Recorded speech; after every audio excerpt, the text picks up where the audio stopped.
Bueno, y él nos ha hablado hace un momento de la necesidad de las infraestructuras digitales, que es precisamente el tema que vamos a abordar en esta última mesa redonda de la mañana antes de irnos a almorzar.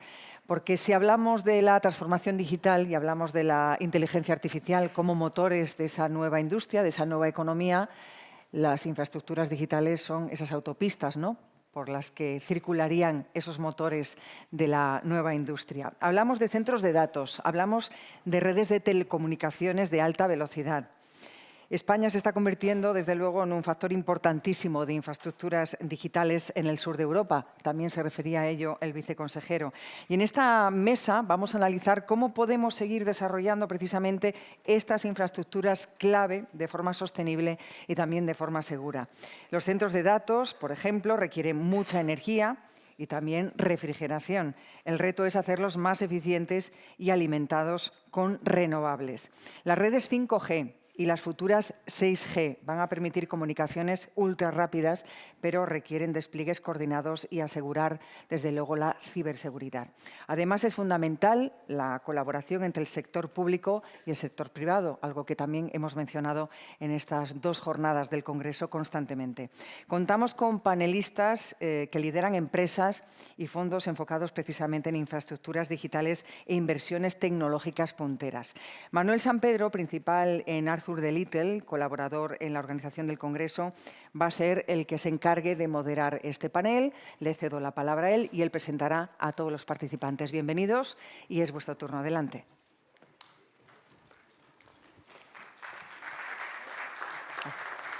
Adelante.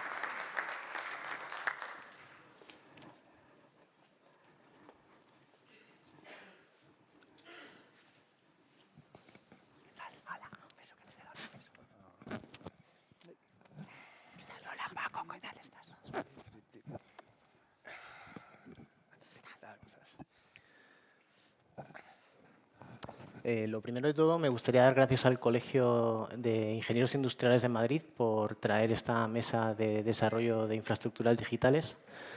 Realmente la infraestructura, España es un país líder en infraestructuras y, como decía Marta, es líder en infraestructuras tecnológicas. Tenemos de las mejores redes móviles de Europa a nivel de cobertura y calidad. Tenemos de las coberturas más grandes de fibra óptica de toda Europa. Y en este tejido de redes hay una parte fundamental que son los centros de datos. Los centros de datos llevan mucho tiempo con nosotros, pero es verdad que últimamente están tomando una relevancia no solo mediática, que también de otro orden de magnitud. Posiblemente el país ha cambiado su posición, ha ganado conexión internacional con cables submarinos que conectan España a otro nivel. Es cierto que también la crisis del COVID-19 forzó un incremento de la digitalización que requiere del desarrollo de esta infraestructura digital. Y también es cierto que últimamente, a partir del año 2022, la inteligencia artificial está siendo un gran demandante de este tipo de infraestructuras.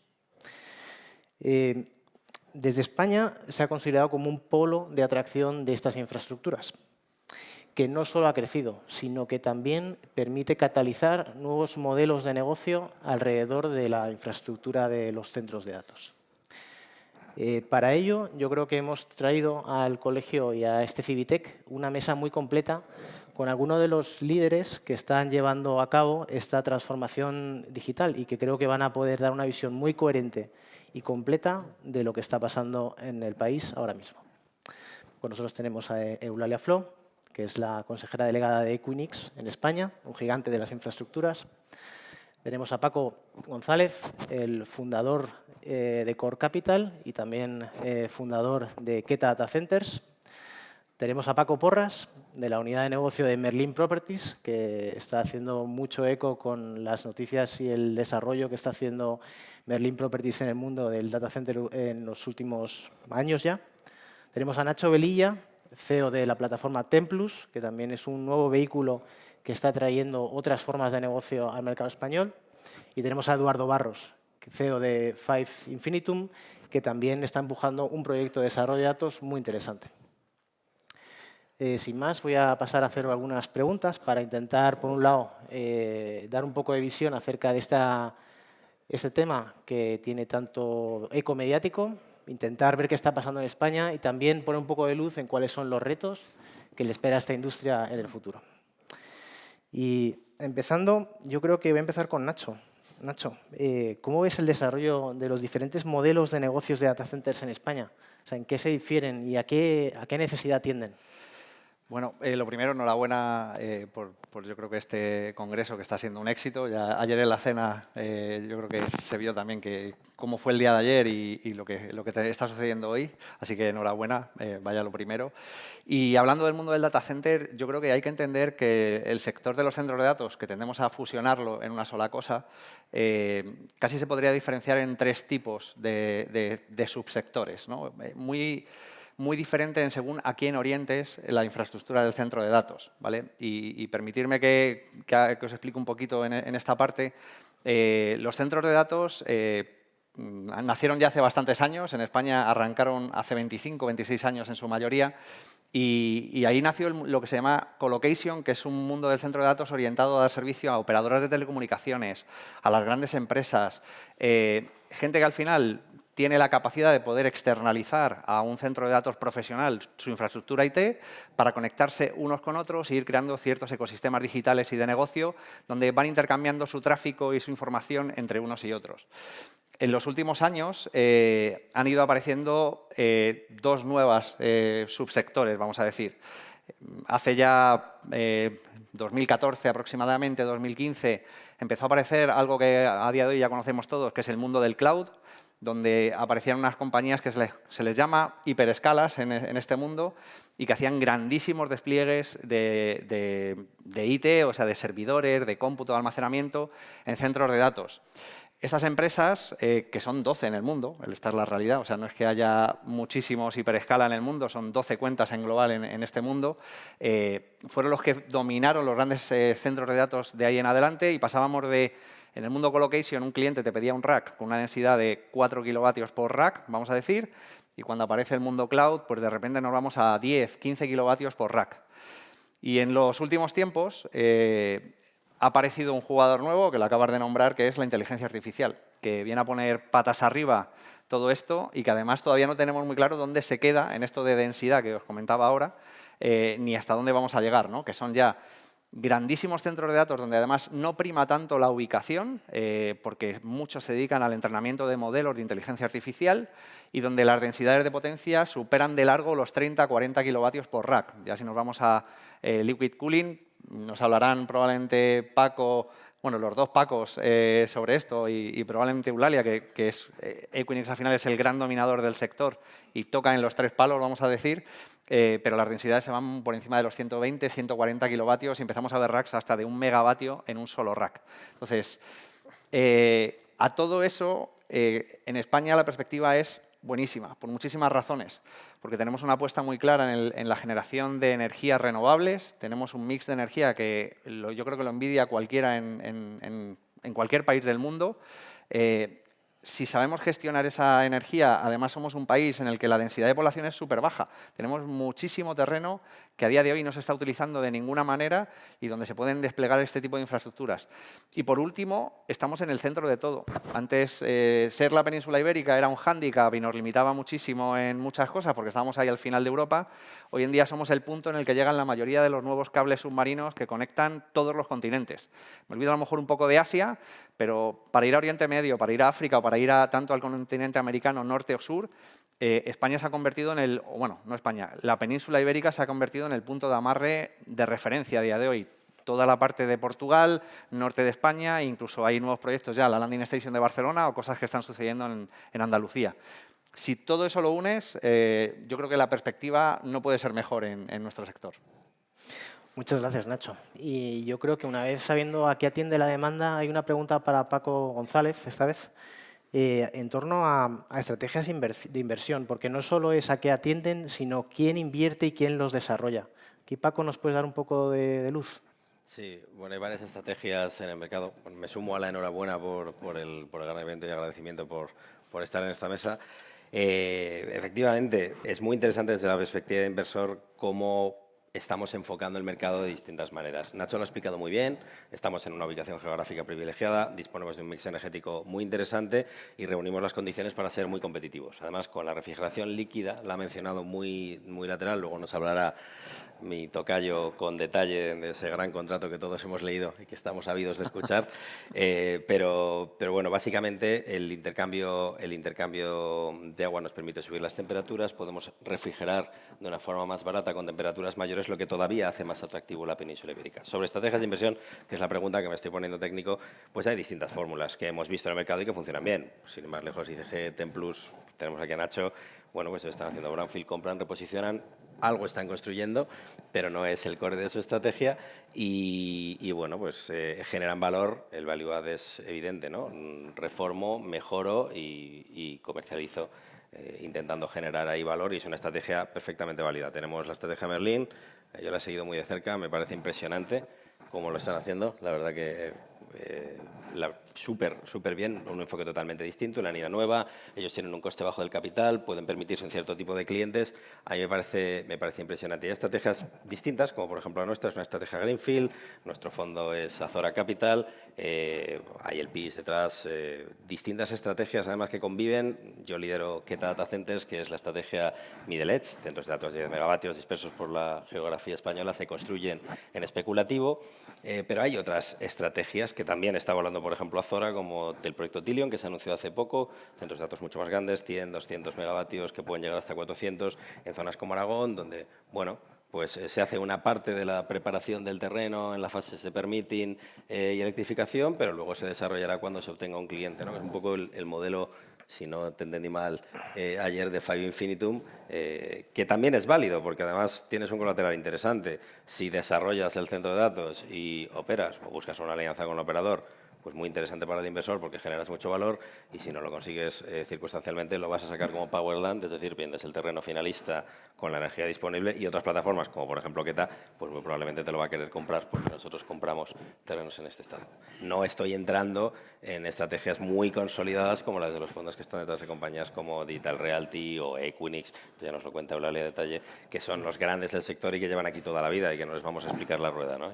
Más bien al revés en ese sentido. Así que bien, yo lo veo perfecto, muy interesante y creo que en los próximos años todavía veremos un reciclaje muy intenso de nuevos fondos que entrarán con otras ideas, ¿no? Hemos visto la operación de Naviax, a mí me ha parecido muy interesante contra Vermont, tengo mucha curiosidad por saber cómo lo van a hacer, si el value add es hacia Europa o en España.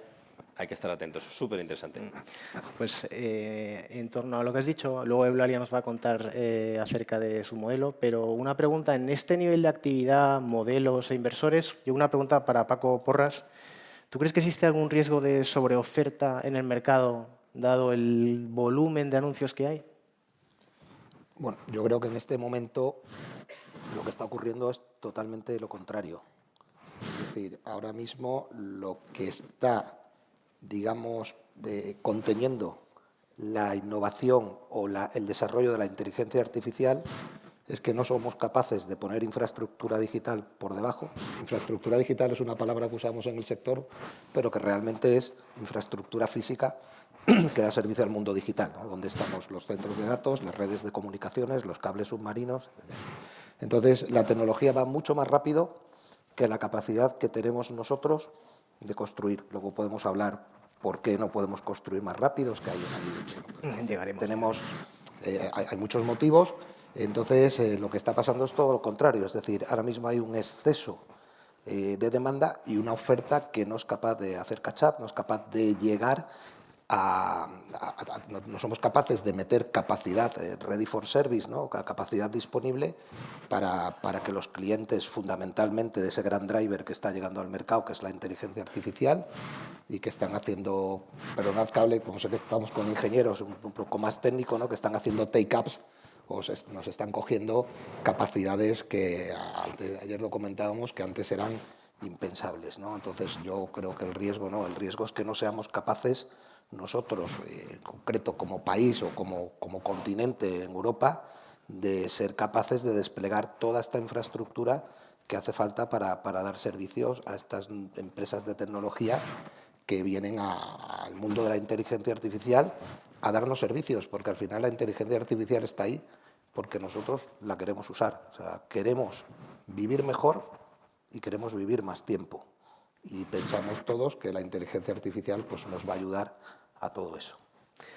Pues muchas gracias. Y muy interesante el tema internacional, ¿no? Porque al final habéis hablado de que son clientes muchos contados, que hay que buscarlos. ¿Y cómo ponemos la chincheta de España en el mapa? Esto es una pregunta para Eulalia.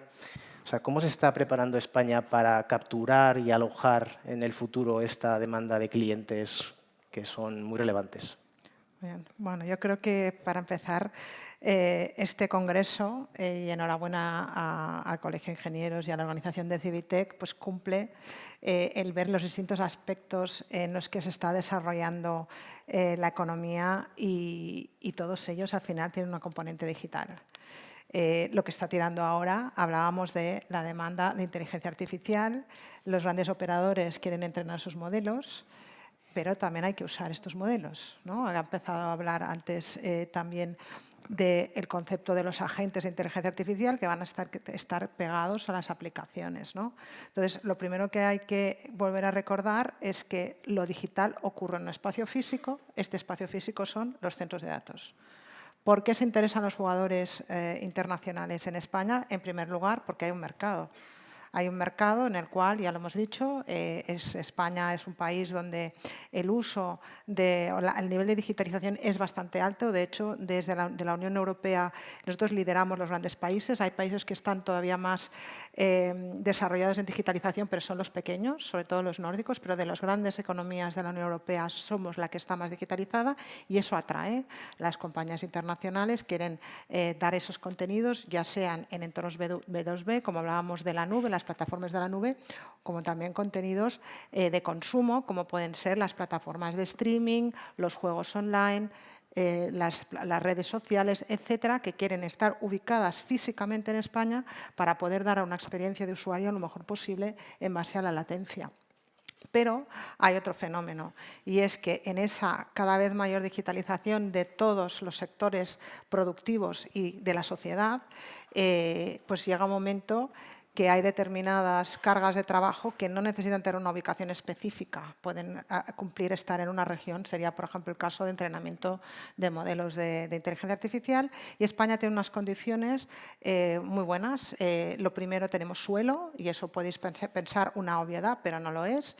Los grandes mercados europeos están saturados y una es la falta de suelo.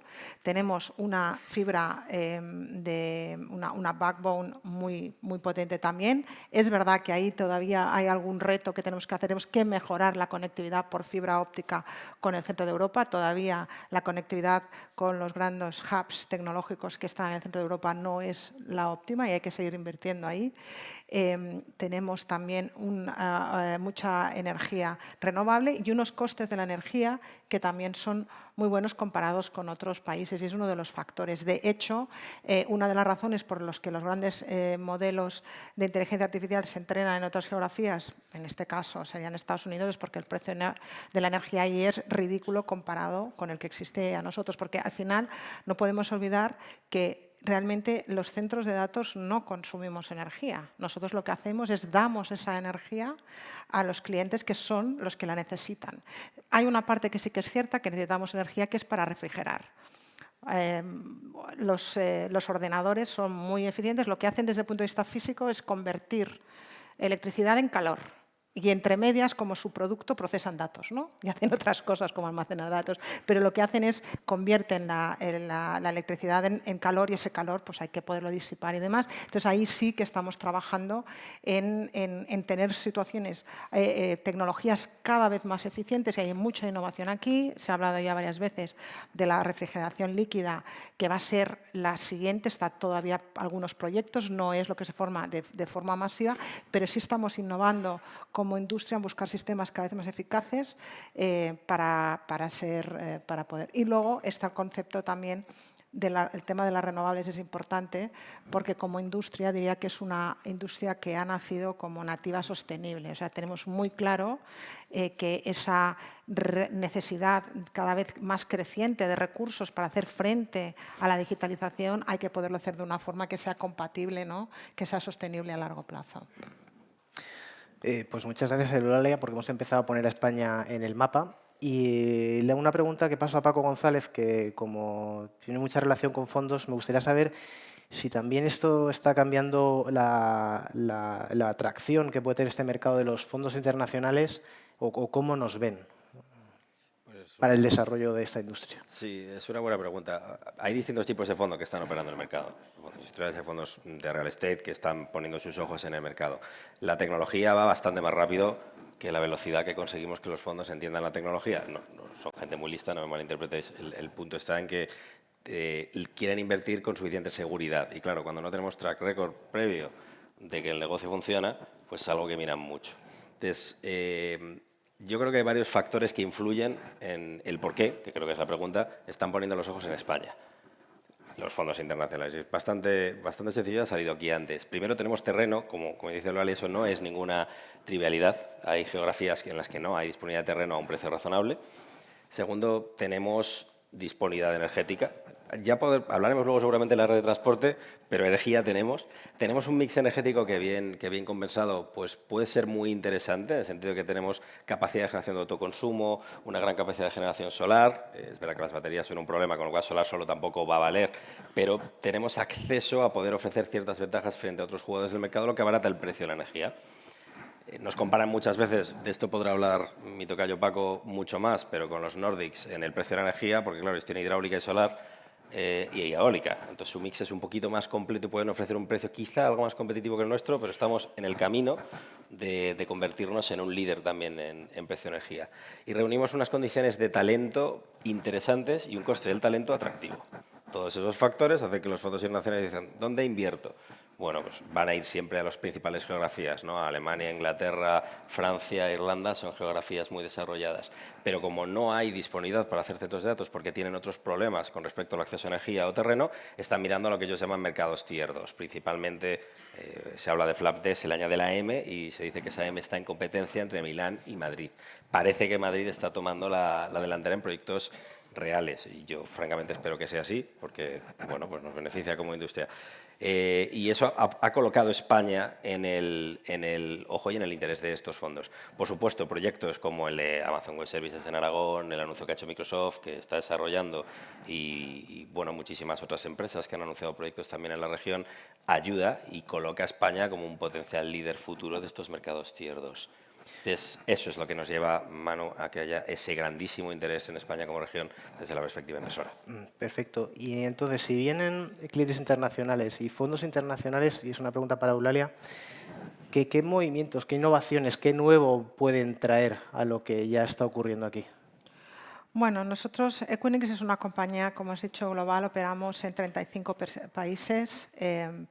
Tenemos más de 270 centros de datos en todos los continentes y llevamos operando más de 26 años. Nosotros nacimos como un centro neutral para Internet, ¿no? Para que las operadoras de comunicaciones llegaran a nuestra casa y ahí pueden integrarse, ¿no? Y evidentemente, pues en todos esos mercados las realidades son distintas y al mismo tiempo los retos son parecidos, ¿no? El reto de tener acceso a la energía, el reto de poder desarrollar rápidamente nuevas capacidades, con retos también alrededor de la gestión de permisos y el tiempo que somos capaces, ¿no? De desarrollar el suelo, etcétera, ¿no? Pero si hablamos de qué es lo que está por venir, pues una de las tendencias que estamos viendo es el analizar qué capacidad tenemos de autogeneración de la energía y qué tecnologías existen para que poder generar en el propio sitio y así estar fuera de la red y, por tanto, tener en los tiempos y en dónde necesitamos esa energía. Entre ellos, pues una de las que estamos valorando es las famosas SMRs, que es una tecnología todavía muy emergente, las centrales nucleares modulares, que también es una forma de poder tener energía que es verde y que además pues, puede abastecer de forma segura y confiable. Temas relacionados con la refrigeración, pues para que os hagáis una idea, nosotros, por ejemplo, hemos patentado y trabajado conjuntamente con uno de nuestros proveedores, en este caso Vertiv, para rediseñar lo que son las caras, los sistemas que son de refrigeración y estamos trabajando en sistemas de pasillo caliente, con lo cual no hace falta refrigerar todo el centro de datos, ¿no? Sino que está todo muy contenido para también no solamente mejorar la eficiencia energética, sino también simplificar la operación operación y que la gente también, por ejemplo, hemos eliminado los suelos técnicos de los centros de datos, que eso evidentemente estábamos hablando que si vamos a tener sistemas que requieren 1 megavatio, bueno, parte de estos hay una densidad y un peso de esos racks que con un suelo técnico tradicional no se podría, pero también la forma de operar. Los técnicos ya no tienen que estar tirados por el suelo, ¿no?, moviendo cables o haciendo conexiones, es decir, que aquí hay temas de todo tipo, ¿no?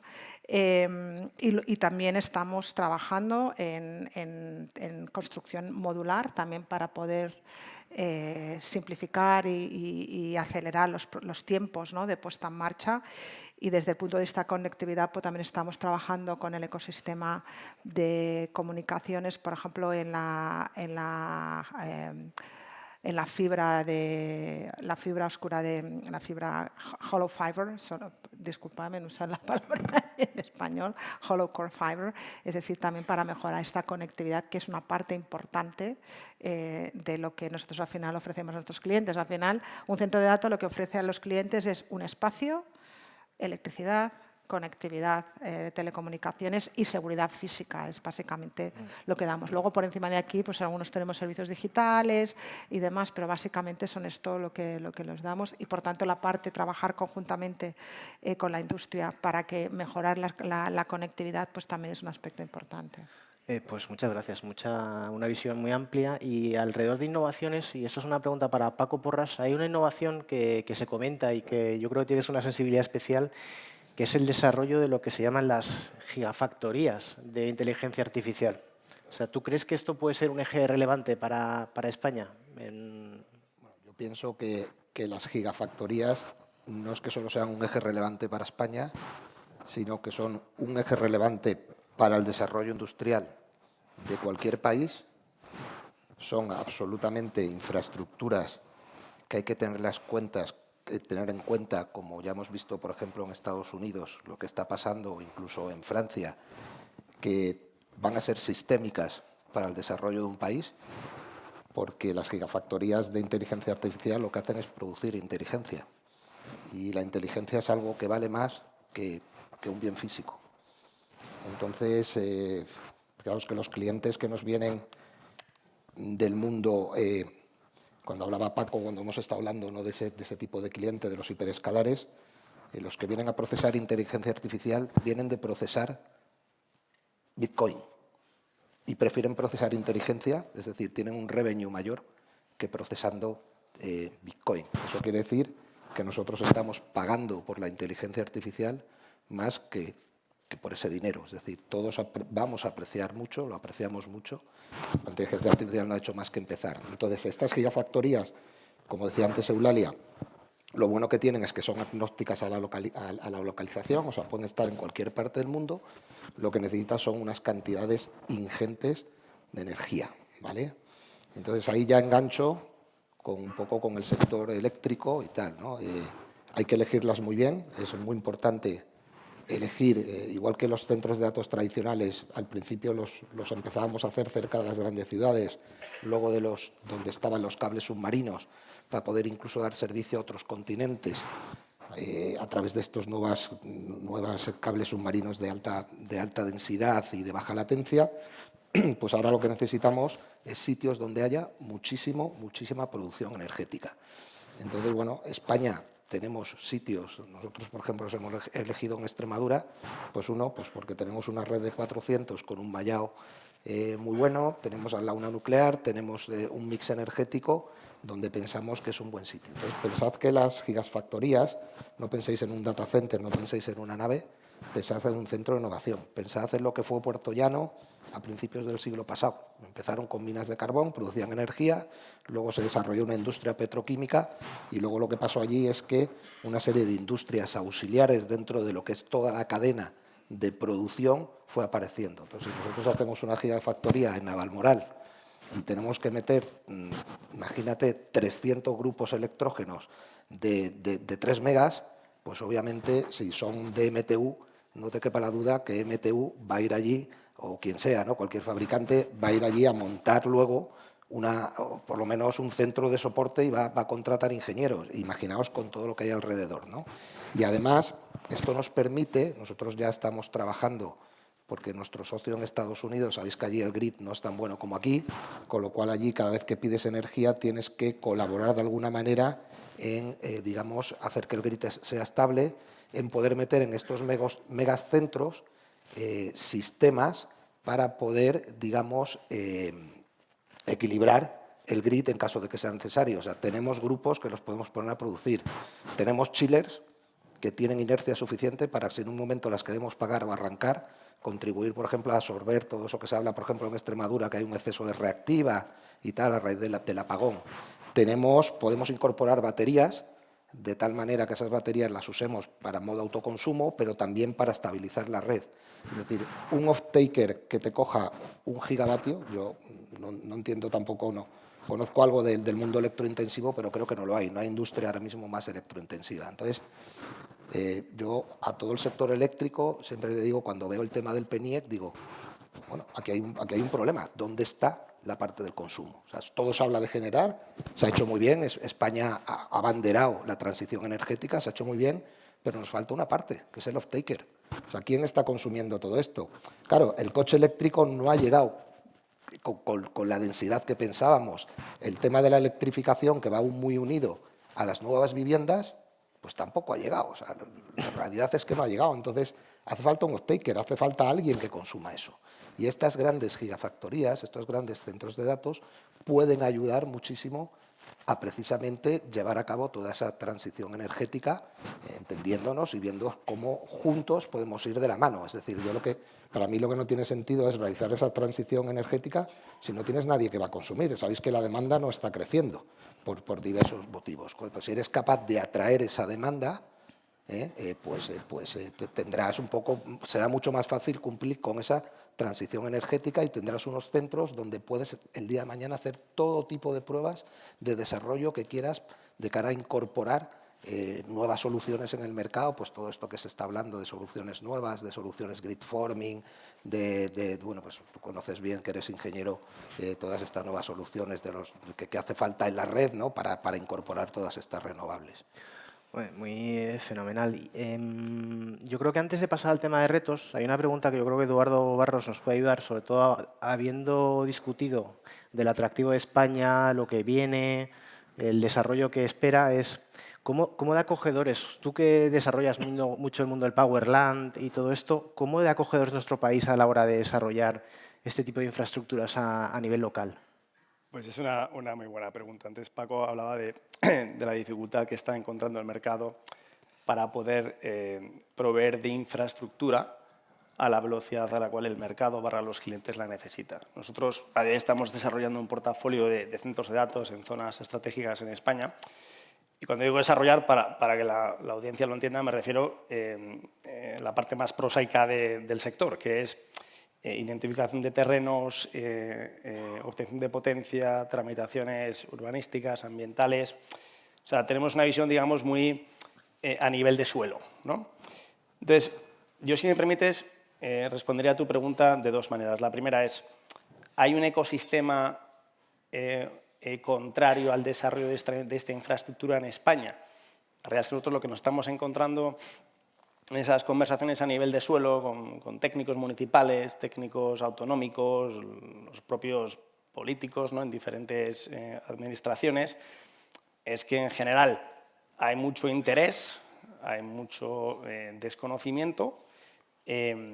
Cuando tú le planteas a un gobernante la posibilidad de desarrollar un proyecto que va a implicar una inversión de miles de millones de euros, pues obviamente tiene su atención, ¿no? Pero para mí la cuestión no es si el ambiente se opone o no.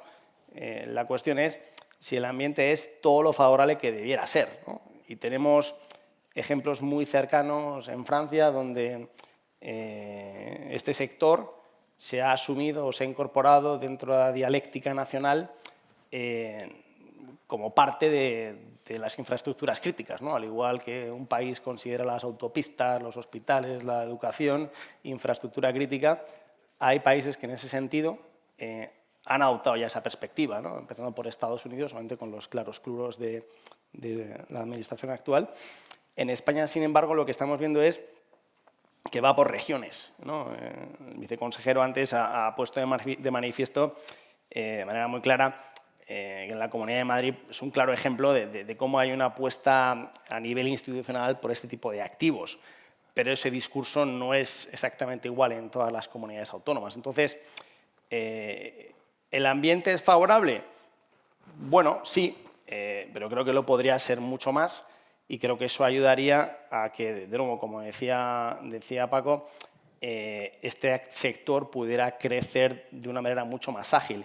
Y eso no está meramente en el interés de los propios actores del sector, porque la audiencia puede pensar, bueno, pues eso es fenomenal para que cierta gente haga dinero. Esto no va de esto. Esto va de crear un sector que permita y que favorezca el crecimiento y el desarrollo de un tipo de economía. Y yo creo que estaremos todos de acuerdo en esta sala, que es mucho más interesante que la economía del sol y el chiringuito, si me permitís el término. Así que mi respuesta a tu pregunta es que creo que podría ser el entorno mucho más acogedor y favorable. Muy bien, muchas gracias, Eduardo.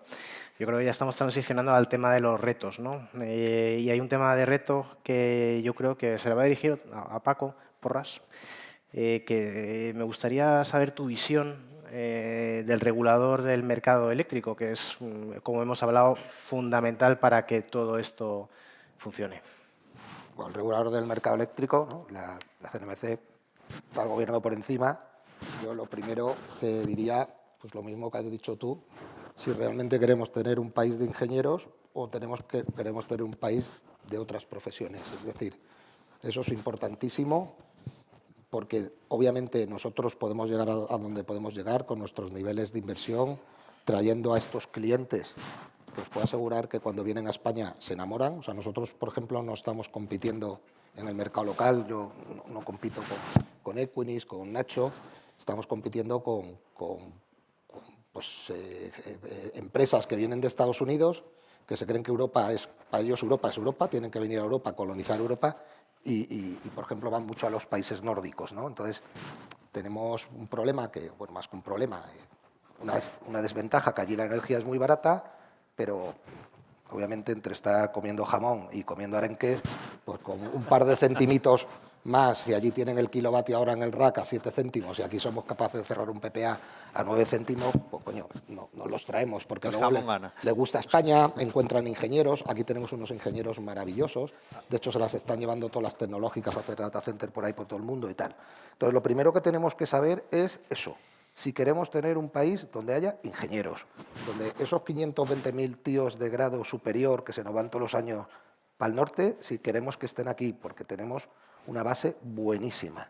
Y una vez hecho eso, y una vez que se decida eso, como el regulador, pues si quiere contar con nosotros, como esa industria que he dicho que no solo somos un sujeto pasivo que consumimos energía, por ejemplo, los data centers, lo ha dicho Ulaya, no consumimos energía, consumen energía ustedes, porque quieren usar la inteligencia artificial, porque van con un móvil y el día de mañana irán con las Ray-Ban estas, tal. Entonces, lo primero que tenemos que plantearnos, o plantear al regulador, si quiere tenernos en cuenta, en Francia, por ejemplo, Macron ya se ha decidido a directamente desde el gobierno central favorecer que se implanten allí estas gigafactorías. La Comisión, hay un proyecto ahora para desarrollar 5 o 6 gigafactorías en toda Europa, probablemente una vaya a los nórdicos, probablemente otra vaya a Londres, Francia seguro, y aquí nos estamos jugando que venga esto. Entonces, tener una gigafactoría, vuelvo otra vez atrás, es montar un puerto llano, es montar un sitio donde podamos el día de mañana tener a 15.000 ingenieros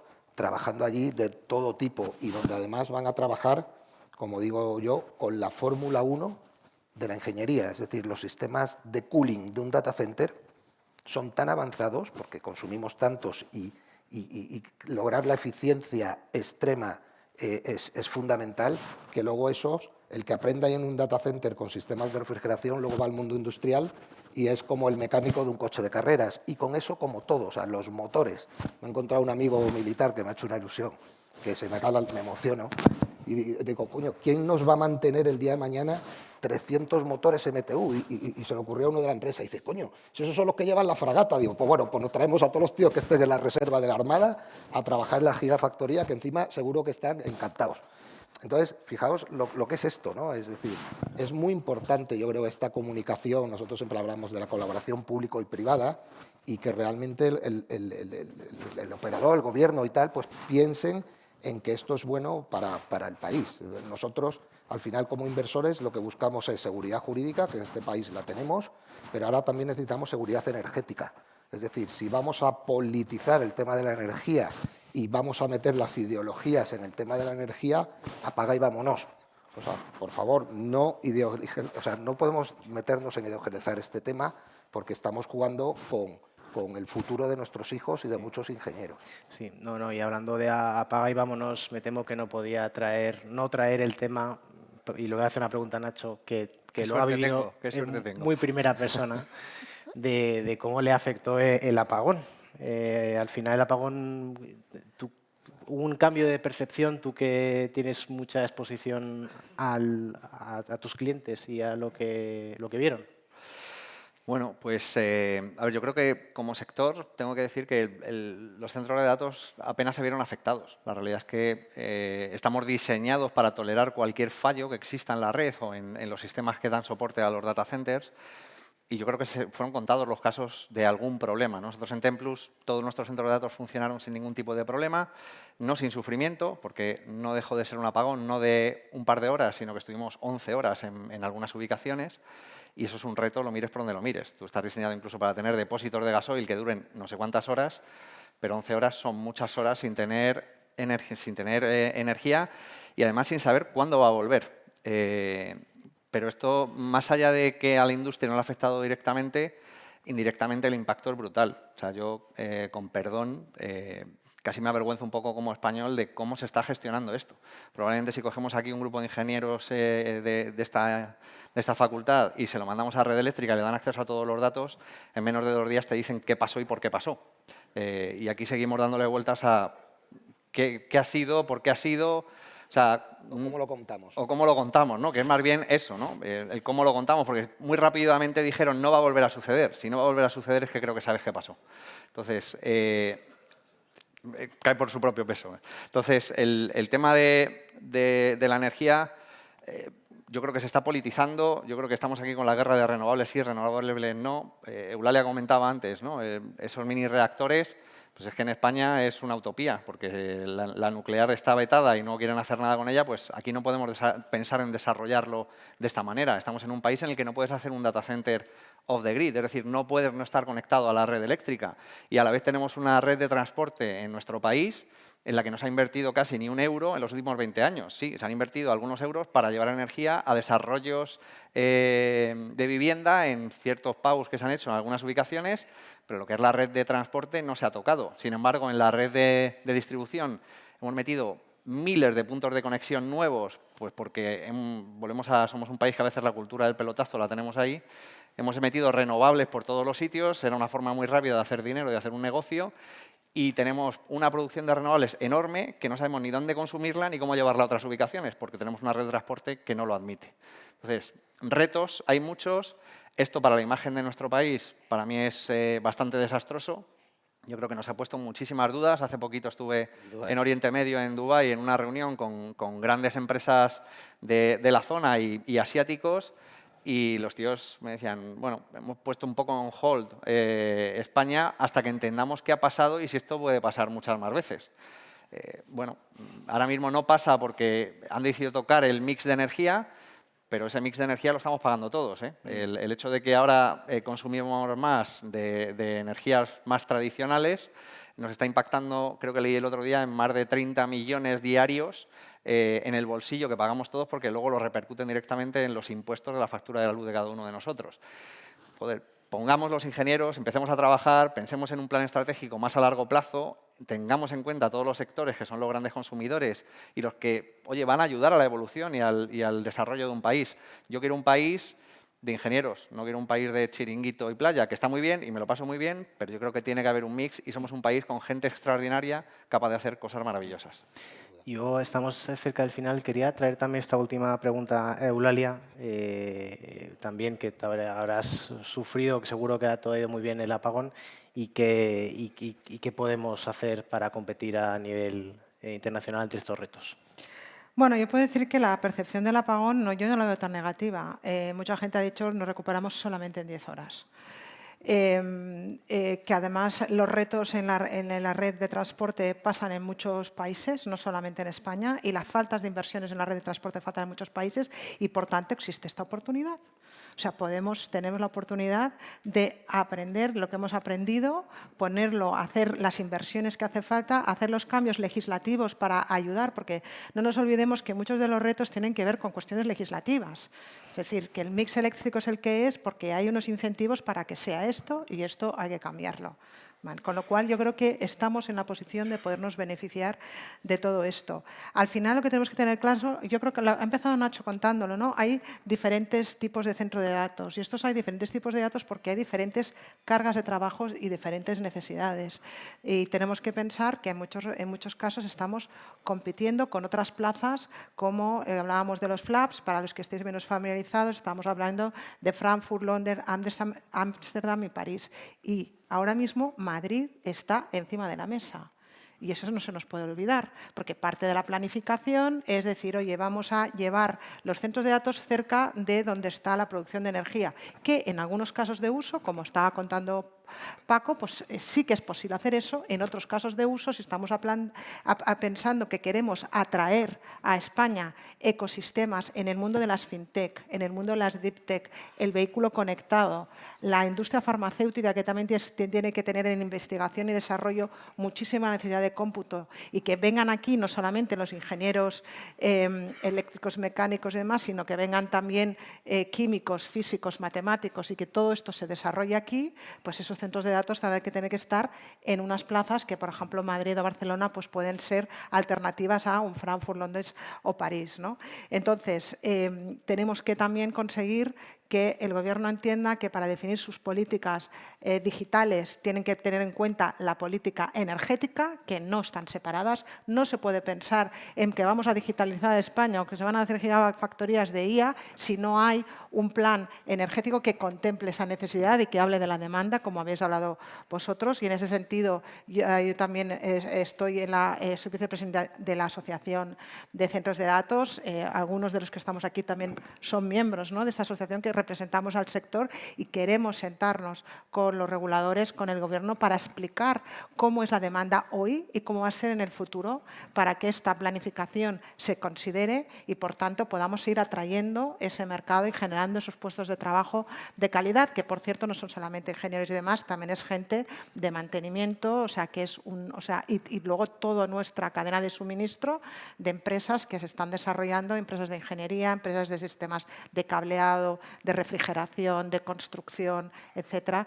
Y un área también muy importante para los que a lo mejor nos escuchéis, que sois más jóvenes, que necesitamos ingenieros no solamente expertos en refrigeración o en diseño de centros de datos, necesitamos también muchos ingenieros para commissioning, porque al final en la puesta en marcha hay un montón de tecnologías que están ahí que hay que probar y que hay que mantener.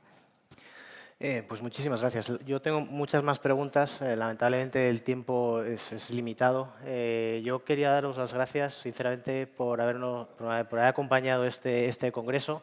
Al final ha sido una mesa amplia y habéis sido muy ordenados. Además, sabéis que yo tengo un poco de TOC y soy un poco cuadriculado, que igual es de formación profesional, o la Escuela Politécnica me lo hizo.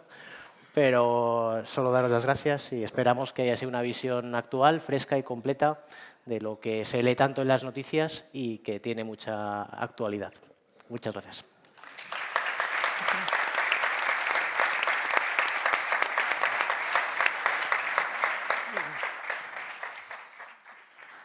Muchísimas gracias a todos. No les voy a pedir que no se levanten, que se queden, por favor, unos minutos. Es importante, de verdad. Muchas gracias por esta última mesa de la mañana. Yo me quedo con esa pregunta, reflexión, desafío, que es si queremos un país de ingenieros. Muchísimas gracias a todos. Es importante, de verdad, que se queden unos minutos, aparte de porque les voy a decir que enseguida vamos a almorzar a la sala de la máquina de esta magnífica escuela, que tendremos 1 hora para hacerlo y para poder charlar, y que a las 3:30 les espero.